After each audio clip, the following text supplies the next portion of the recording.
मनिका श्योकंद बनी जल संरक्षण अभियान की goodwill ambassador. Femina miss India 2021 Manika Sheokand को गुडविल एम्बेसडर नियुक्त किया गया। हरियाणा के मुख्यमंत्री मनोहर लाल खट्टर ने की नियुक्ति।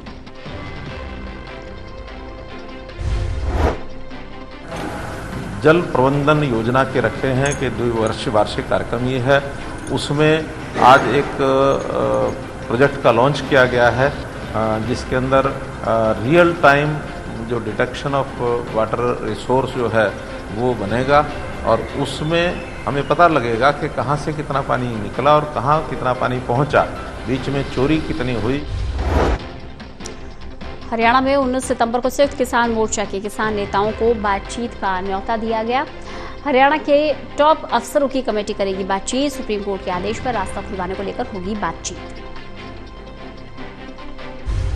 मुझे लगता है कि डिपार्टमेंट के लोगों ने जो भी 47 लोगों की एक लिस्ट थी, उनकी ऑथराइज्ड लिस्ट है, उन सब 47 लोगों को नोटिस भेजा है। उसमें से मीटिंग में कितने लोग आते हैं, कौन कौन आते हैं, ये कल पता लगेगा। लेकिन हमारा एक दायित्व बनता है कि हम उनसे इस विषय पर बात करें, क्योंकि सुप्रीम कोर्ट ने रास्ता जो इंटरस्टेट जो इस प्रकार के रास्ते बंद किए हुए हैं उनको खोलने के लिए जो कहा है, इसमें हमारी सबकी जिम्मेदारी बनती है। चाहे वो करनाल में हुई लाठीचार्ज घटना की न्यायिक जांच की मांग को लेकर दायर की गई याचिका पर सुनवाई के दौरान हरियाणा पुलिस ने पंजाब एवं हरियाणा हाई कोर्ट में अपना जवाब दाखिल किया।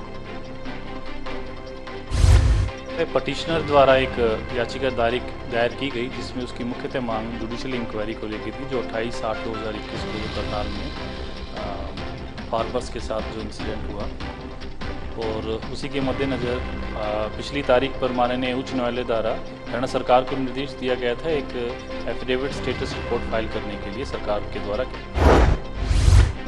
पिछले कई दिनों से हो रही बेमौसमी बारिश से गोहाना में बने स्टेडियम में पानी निकासी की उच्च व्यवस्था नहीं होने से 2 से 3 फीट पानी खड़ा हुआ है। ग्रामीणों ने सरकार से स्टेडियम से पानी निकलवाए जाने की मांग की है। और कथुरा गांव खेल गांव है और यहाँ के खिलाड़ी बहुत अच्छे हैं, चाहे कबड्डी की बात हो, चाहे शूटिंग की बात हो, चाहे कुश्ती की बात हो। ये खेल गांव है और member of parliament Ramchandra Jangra द्वारा ये गोद लिया हुआ गांव है। और इस ओलंपिक में इतना कोई सुविधा ना होते हुए भी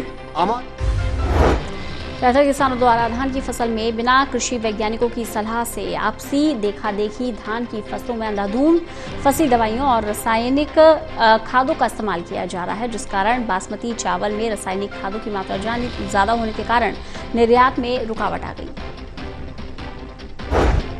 आरोप का मुख्य उद्देश्य ये है कि किसान भाइयों को जो भी केमिकल यूज करते हैं, जो दवाइयाँ यूज करते हैं, तो हमने कौन सी दवाई यूज करनी है, किस समय यूज करनी है बीमारी के बचाव के लिए, ताकि उस दवाई की मात्रा धान में कम रहे। अब देखा गया है कि 2-3 सालों से हमारी बासमती धान के जो कीमतें हैं उसमें ठहराव आ गया है और कुछ जो यूरोप की तरफ से जो धान के जो स्टैंडर्ड बनाया गया है तो उसमें भी हमारे केमिकल उसकी मात्रा थोड़ी स्टैंडर्ड से ज़्यादा। महम में हुआ स्टूडेंट ओलंपिक का आगाज, जिसमें 22 राज्यों के खिलाड़ियों को लेना था भाग, पर 15 राज्य के खिलाड़ी ही पहुंचे।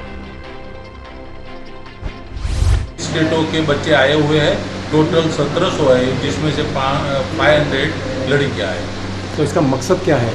हमारा मकसद है कि छोटे बच्चे को, हमने जब स्टडी किया है इंटरनेशनल मार्केट का, तब पता चला कि जितने डेवलपिंग कंट्री स्पोर्ट्स में है। पलवल में आज़ादी के अमृत महोत्सव के उपलक्ष्य में नेहरू युवा केंद्र पलवल के सौजन्य से फिट इंडिया फ्रीडम रन 2.0 का आयोजन किया गया। इस मौके पर जागरूकता रैली निकाली गई। रैली के माध्यम से लोगों को स्वस्थ रहने के लिए जागरूक किया गया। क्रम है ये माननीय प्रधानमंत्री आदरणीय नरेंद्र मोदी जी के विजन के तहत एक भारत श्रेष्ठ भारत के सपनों को सजाने के लिए, संवारने के लिए और युवाओं को फिट स्वस्थ रखने के लिए पलवल जिले का फिट इंडिया फ्रीडम रन है। और इसके तहत रेवाड़ी के गांव कवाली निवासी का एक गरीब राजमिस्त्री, जिसके पुराने और खंडर घर की खुदाई के दौरान प्राचीन काल के 3 बाण और कुछ धातु के सिक्के मिले हैं, जिन्हें उसने प्रशासन को सौंपकर अपनी ईमानदारी का सबूत दिया है।